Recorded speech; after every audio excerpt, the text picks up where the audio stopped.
Suspense. Autolite and its 96,000 dealers present radio's famous couple, Ozzie and Harriet Nelson, in Mr. Diogenes, a suspense play produced and edited by William Spear.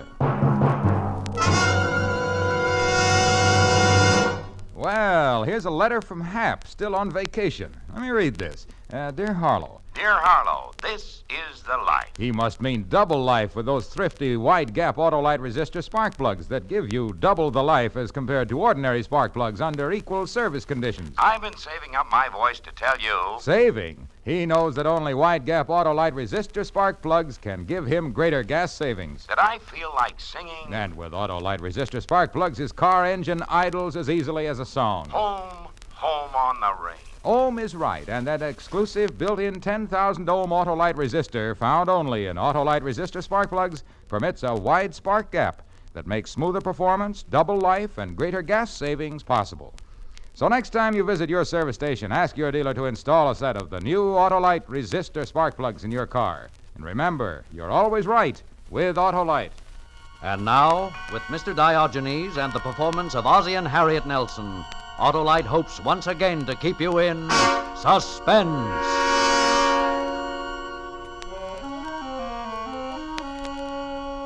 It was last summer.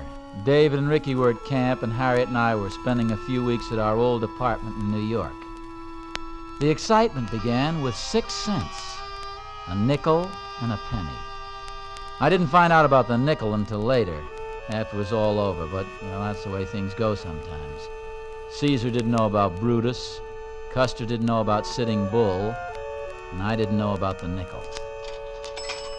The conversation must have gone something like this. Hello. This is Hector. You crazy fool, I told you not to call me. But no one could be listening in on your switchboard, my dear. As you realize, we are on the very brink. Before proceeding further, I must have your assurance there have been no changes. I told you that. Nelson is still the one. Right. But gee, I'm getting worried.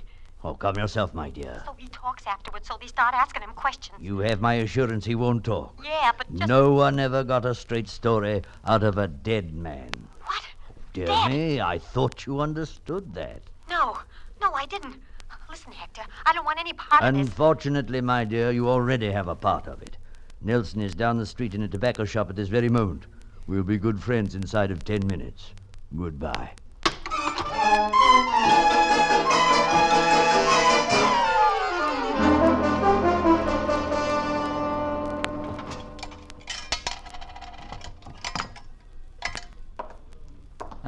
You lose the bet, Eddie. You haven't gained a pound. Take a look at the card.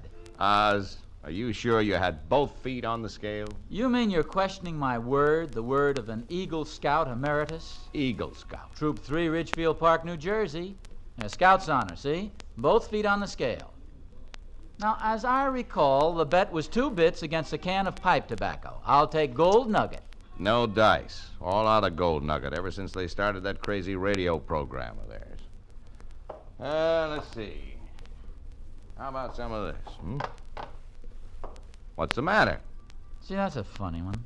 Look, I'll refund your penny. No, the card here. Hey, look at my fortune. Today will be the most memorable day of your life. So what? So it's memorable. Today's our anniversary, you know. Yeah? Oh, it's just a coincidence. Sure. Did you ever see a card like this before, Eddie? Oz, every time a guy gets weighed, I don't run right quick and peek over his shoulder. No, but the wording is so peculiar. The most memorable day of your life. Now, that's a pretty broad statement for a scale company to make. Tell you what. If it turns out a bust, come back tomorrow and we'll dope out a nasty letter to the scale people. Well, okay, Eddie. Thanks for the tobacco. Forget it. So long, Oz. So long. Most memorable day of your life. Oh, kind of strange at that. Most memorable day of... I'm sorry. I was just thinking of it. My fault entirely. In a hurry, didn't look where I was going. Forgive me, please. My fault entirely. Should have looked where I was going. Sorry. Hey, wait a minute. You dropped your wallet. Hey, mister. Hey, just a minute, will you? Oh, Here, you dropped your wallet. Wallet? Oh, yes, I know. It's lucky I caught up with you. I'm quite aware I dropped my wallet, young man. Thank you so much. You mean you make a hobby of dropping wallets? You hit the nail on the head, sir. This is a red-letter day on my calendar. The most memorable day of my life. Oh, well, it was... What did you say? The most memorable day of my life, Mr. Nelson. Ozzie Nelson. Mr. Nelson. Allow me to introduce myself, sir. My name is Diogenes. Diogenes? Hector Diogenes. I seek the honest man. Oh, well, that's very interesting, Mr. Diogenes. The wallet, you see, is full of stage money. I have dropped it at the feet of 100, oh, nay, 1,000 candidates, just as I did a moment ago. Allow me to congratulate you, Mr. Nelson. You are the first to pick it up and return it to me unhesitatingly. Oh, tell me, do you plan to be home tonight? Well, as a matter of fact, no. It's our anniversary, and Mrs. Nelson and I plan to celebrate. Oh, dear. Too bad, too bad. You'll simply have to change your plans. There's no other way. I beg your pardon? I admit, sir, my methods may seem a bit eccentric, but this I permit myself. With $5 million, a man may allow himself the luxury of eccentricity. My goal, my target, has never changed from the first. To discover the honest man, then to indoctrinate him with the wisdom of my ancient namesake, Diogenes the Cynic. Well, that hurdle passed, my fortune, my resources, everything are at his disposal. But now, wait a minute, just a minute. Let me get the thing straight. It's very simple. Here, in this leather-covered book, are the discourses of Diogenes, the wisdom of the greatest thinker the world has ever known in 20 short pages. Now, you will take this with you, Mr. Nelson, and commit it to memory tonight. Tomorrow morning at 9 o'clock here at this very place, we shall meet, and I will hear you recite. Now, time is of the essence, sir. Spend it well, spend it gloriously tonight at the feet of Diogenes the Cynic. Your fortune, your future, nay, the world itself, are within your grasp. And now, good day, sir. Well, wait now. No, just a minute. Good day Mr. and Godspeed. Good day.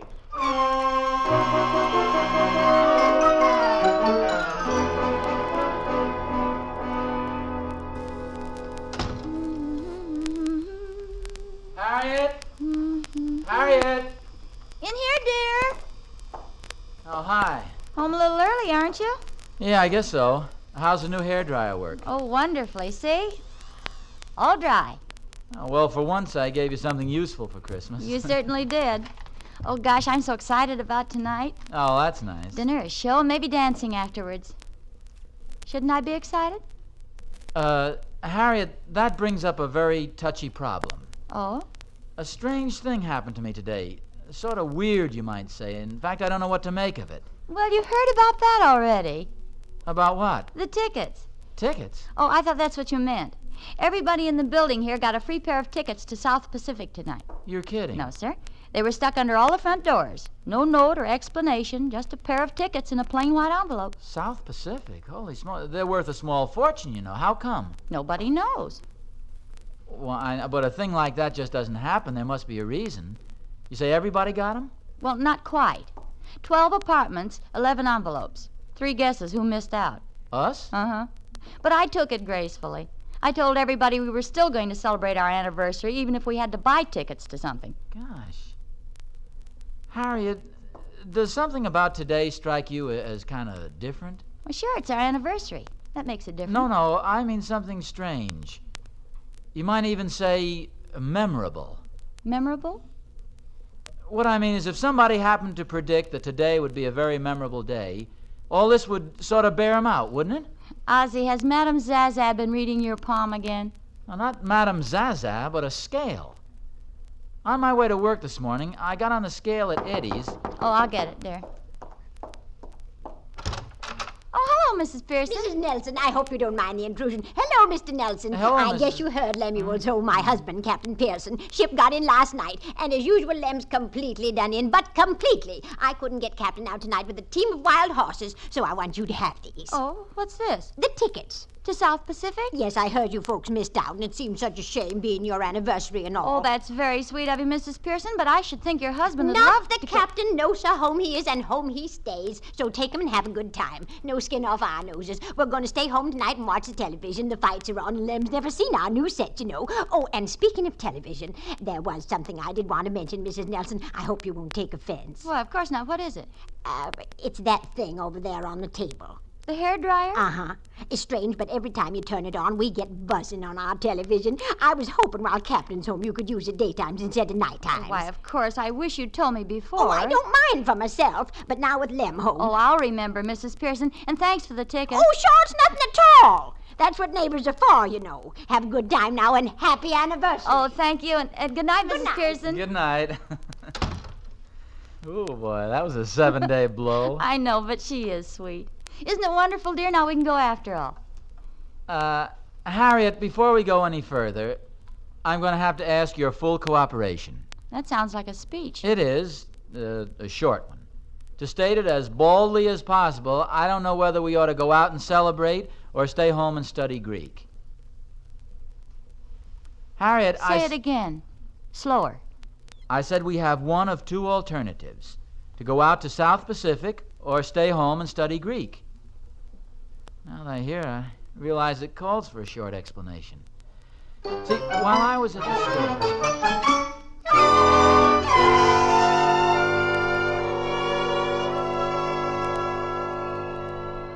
Do you mind the radio, dear? No. But what is Caesar to a cynic, but Zeus, who hath deputed him and whom he serves? I'm glad you asked that. Now, please, It's 7:30, dear. I just thought you might like to know. Get this. Right on the subject. I'm listening. A woman came upon Diogenes sitting before his hut during the revels of Bacchus. "Foolish man," she said, "why do you turn your back on this festival? Why rest idly here while others go to play at the theater?" A very good question. What did Diogenes say? And the man answered simply, "Woman, I am Diogenes, the cynic." He was cheating. He didn't answer the question at all. Well, what do we do? I think it's a practical joke. No, not necessarily. Nothing unusual about a loony millionaire, you know. I read about a woman who left $6 million to a cat. It's a gamble. If we go out tonight and he shows up tomorrow, we lose a fortune. On the other hand, if I stay home with Diogenes, I'll lose it anyway. I couldn't memorize this thing for $10 million. Where's your coat? I'm in it. Here's your hat. You're always ahead of me. Here it is, the show you've been waiting for, the Gold Nugget Gold Rush. Get the radio, will you, dear? Yes, folks, here it is, the show that just loves to give money away. No refrigerators, no mink coats, no... We can grab a taxi down by the drugstore. Did you lock the back door? Yep. Say, maybe we better go down the stairs. It's quicker. All right. Hey, look, the elevator's coming up. Well, that's funny. I thought everybody was out to the show tonight. Well, maybe it's the Pearsons. No, they're on the first floor, right next to the lobby. Well, look who's here, for heaven's sakes. Good evening, Mr. Nelson. Harriet, this is Mr. Diogenes, the man I was telling you about. How do you do? And may I present my assistant, Mr. Mordecai Moran? How do you do? We decided to go out after all, Mr. Diogenes. I sort of skimmed through the book and, well, frankly, I could never get it down pat by tomorrow morning. Ozzy always was slow to memorize. Yeah. I have to write things down. That's right. But, Mr. Nelson, I thought I made that amply clear. You simply have to change your plans. Well, I'm afraid it's too late for that. See, my wife has been very anxious to see the show. You know, it's... He's stumped, boss. He don't get it. Does this help any, pal? Mordecai, for the moment you may put away the gun. Is this part of the joke, Ozzy? Well, I hope so. On the contrary, Mr. Nelson, this is most assuredly not a joke. I must warn you not to cry out or create a disturbance. If you are so rash as to do so, Mordecai knows he is free to use his gun with impunity. Yeah, impunity. Now, get in there now. Don't you...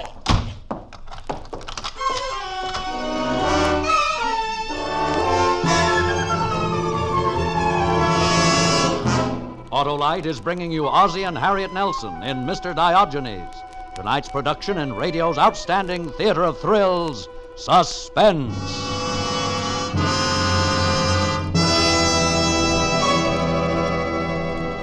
Now, let's see what else Hap has to say in his letter. Yesterday, I visited the Grand Canyon. What a wide gap. Ah, good old Hap. All he can think of is the extra wide gap of Autolite resistor spark plugs that give you smoother engine performance on leaner gas mixtures, actually save you gas. Sometimes I think of you back there telling folks about Autolite resistor spark plugs. Ah, he's on the beam all right, because only Autolite resistor spark plugs can give you greater gas savings, smoother performance, and double spark plug life. And don't forget those Autolite bullseye sealed beam headlights. Don't worry, I won't, because Autolite bullseye sealed beam headlights are the new safe headlights guaranteed to give light even when the lens is cracked or broken. Harlow, you remember everything. So, friends, see your Autolite dealer tomorrow and get a set of wide-gap Autolite resistor spark plugs for your car. Then, wherever you travel, whatever you drive, you're always right with Autolite. And now, Autolite brings back to our Hollywood soundstage our stars, Ozzie and Harriet Nelson with Joseph Kearns in Mr. Diogenes, a tale well calculated to keep you in suspense.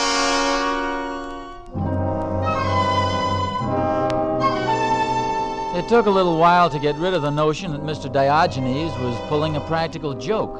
He had just walked out of a comic strip somewhere. But he wasn't kidding. His little pig eyes had greed in them now. There was something cruel about his floppy, fat jowls and his thick lips. He was like one of those blown-up animals in Macy's Christmas parade. And Mordecai, he looked like he'd crawled out from under the reptile house at the Bronx Zoo. The minute the door closed, both of them headed for the radio. It's a nice radio you have here. Very nice. Where would the switch be, Mr. Nelson? Oh, yes, sure. Now listen to me. Before you settle down for the evening, whatever you want, we don't have. Can you understand that? It's some other Nelson. New York is crawling with Nelsons. There are more Nelsons in New York than there are in Sweden. Furthermore, we aren't rich. Mordecai. We don't collect Yeah, plans for atomic Ozzie, look out! projects. That's enough, Mordecai. Everything in its place, Mr. Nelson, and in its proper time.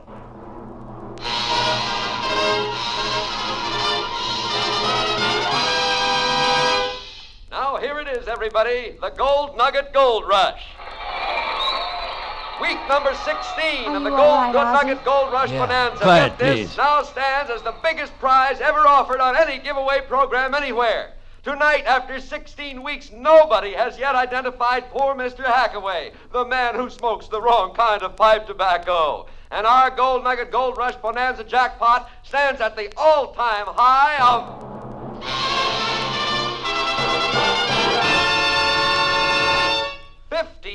$58,000 in cash. Ozzie, what is this? I don't know, but I think I'm catching on.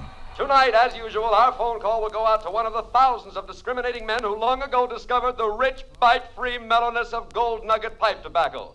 And tonight, as usual, our Pony Express rider is waiting at his post with $58,000 in greenbacks in his saddlebags, ready to go if our contestant correctly guesses the identity of that unenlightened, misguided, long-suffering fella who smokes the wrong kind of pipe tobacco, poor Mr. Hackaway. Now, while we're getting Mr. Hackaway out of his wheelchair and up to the mic, stand by your phone. Turn that down, Mordecai. Yeah, boss. I couldn't help hearing you say you were catching on, Mr. Nelson. Ozzie, they're calling you tonight? Ask Mr. Diogenes. Exactly. Perhaps you didn't realize, Mr. Nelson, how lucky you were. Well, how did you find out about it? Boss, shall I... No, Mordecai. I don't think we need concern ourselves with the possibility either of these charming people will behave indiscreetly after it's over. I became acquainted a short time ago with the telephone operator on this program, Mr. Nelson, and she informed me, in return for a share of the proceeds, that you were selected early this week. It then became a simple problem of ensuring against intrusion by the other denizens of the building here. That's where the tickets came Oh, from. precisely. And ensuring also that you would be at home at the time the call was made. Hence my little gambit with the wallet this morning. Now, attend me carefully.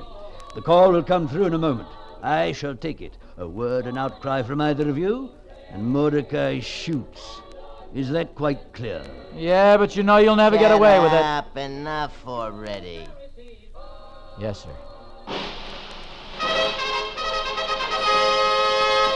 Here's the big moment now, folks. The phone call is going through, and while we're waiting for the connection, here once again is poor Mr. Hackaway. He scratches a match. He lights his pipe. He inhales. And of course, because it's the wrong kind of pipe tobacco, that's all there is to it. The rest is up to the lucky man who's getting tonight's call. Who is Mr. Hackaway? All right. Steady now. Don't take your eyes off the Mordecai hat. Hello. This is the Gold Nugget Gold Rush radio program, sir. For security reasons, we are identifying you only as Mr. O.N. Would you give me your name, please? Oswald G. Nelson. Fine, fine. You, sir, are our lucky contestant tonight. Is your radio tuned to our program, sir? Indeed it is. Good, good. Then you know about poor Mr. Hackaway. Have you any idea who he is? I think so. Remember, you only have one guess. If correct, our Gold Nugget Pony Express rider will arrive at your home with $58,000 in cash within the hour. I don't need to point out that's a load of hay. So don't hurry. Think carefully. Think, Mr. O.N. Take your time and think. Now, who is poor Mr. Hackaway? Harpo Marx. Harpo Marx! Harpo, you're absolutely correct. Harpo Marx it is. Congratulations, Mr. Owen. You've just won yourself $58,000 in cash. Our messenger is on his way. Oh, goodbye, Mr. Owen, and congratulations. Yes, goodbye, sir.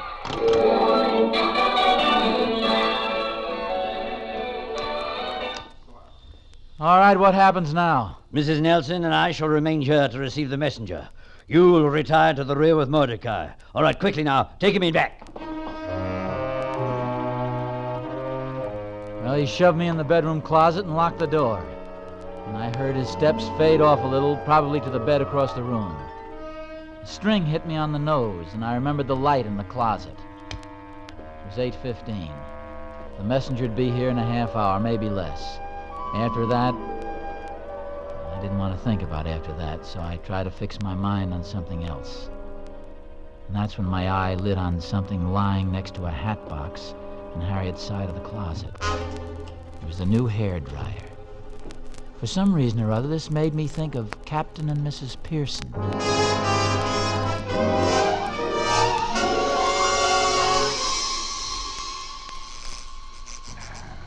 Doggone this thing. Lem, dear, it's as simple as ABC. Look. I don't know what happened, Mary. All of a sudden, the picture listed heavy to port, and she began to spit at me. Why, there's nothing to it. It's beyond me how you can drive a steamer, Captain, yet throw up your hands when it comes to a television. See this knob here? This is for sound, and this is for your picture. Oh, dear. You see? That's what happened before. Why, I don't understand it. Let me... Oh, I know. It's Mrs. Nelson. Is it? But it can't be. Can't it? No, I gave her our tickets. They're out. What are you talking about, Mary? Her electric dryer does that. Maybe she changed her mind and stayed at home. I'll run right up there. No, forget it. No use raising a hob over a little thing like that. How do you turn it off? Well, here, let me. The fights don't come on for an hour anyway. She'll likely have her hair dry by then. Funny they didn't go to the show. Wait a minute. If I'd known that, I'd... Mary. What's the matter, Lem? Wait, don't turn it off. Let me listen.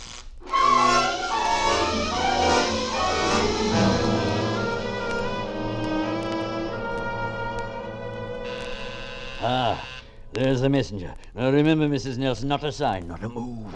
Go ahead. Yes? Oswald G. Nelson? Yes, that's right. Happy prize money to you. Happy prize money to you. Happy prize money, Mr. Oswald G. Nelson. From the Gold Nugget people to you. Here's your package, sir. Congratulations. Oh, thank you. Who are those gentlemen with you? These bums? These fellows are from the armored car people. Mr. Nelson, for security reasons, your name won't be released to the press until tomorrow afternoon. Mm-hmm. We suggest you tell no one about this until the money is deposited. That's very sensible, very. Thank you, my good man. Thank you. Good night. Yes, good night, sir. Mordecai! Mordecai! We've got it! We've got it!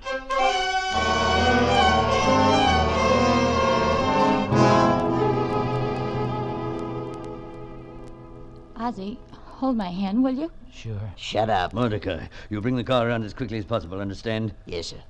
I don't want to seem nosy, but where are we going? Mordecai and I are going to Cuba. What about us? Where are you going? Oh, yes, indeed. Where? That's a good question, but perhaps a little beyond us, don't you think? More a question for a metaphysician or a philosopher, I should say.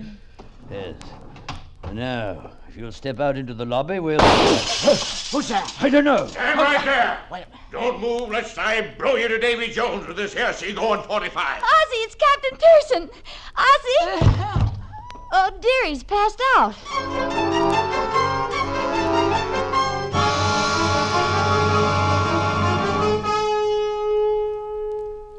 My stars, Mrs. Nelson, you certainly lived a lifetime in the last hour. That clever husband of yours making a Morse code SOS with that hair dryer. I get the shakes when I think how close we come to turning the television off. Me too.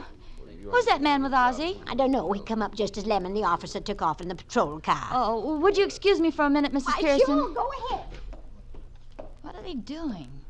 I guess I figured it wrong then. I get $2.25, but if you say $1.79, well, I guess you ought to know. Good. Shall I let you have it now? I just happen to have some spare change in my pocket. I guess I'll be all right. Okay. There's $1, 50, 75, and 2, 4. 4 makes 79, right? Right, and here's your package. All square. All square. Thanks a lot, Mr. Nelson. Good night. Good night. Ozzy, you gave him the $58,000. Well, sure, everything's settled now. It's all square. Who was it? Well, the income tax man. Oh, no. Come on, silly, let's find a taxi. We've still got time to make the second act.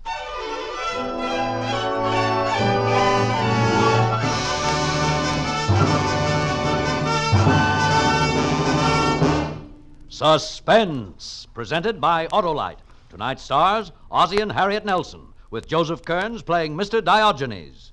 Ozzie, I've been hearing you and Harriet on your H.J. Hines program, The Adventures of Ozzie and Harriet. Oh, thanks. And we've been listening to Suspense regularly. You want to quit while you're even, Harlow? No. I want to tell you about Autolite resistor spark plugs. Look out, Ozzie. The man's trying to sell you something.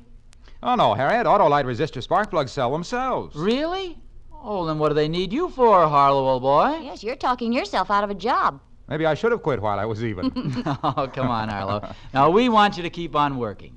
What else is there to tell about your Autolite resistor spark plug? Well, just this, Ozzie. They're one of more than 400 products made by Autolite for cars, trucks, planes, and boats in 28 plants, coast to coast. And these Autolite products include complete electrical systems, used as original equipment in many makes of America's finest cars: batteries, spark plugs, generators, coils, distributors, starting motors, and bullseye sealed beam headlights. All engineered to fit together perfectly, work together perfectly, because they're a perfect team. So, friends, don't accept electrical parts supposed to be as good. Ask for and insist on Autolite, original factory parts at your neighborhood service station, car dealer, garage, or repair shop. Remember, you're always right with Autolite.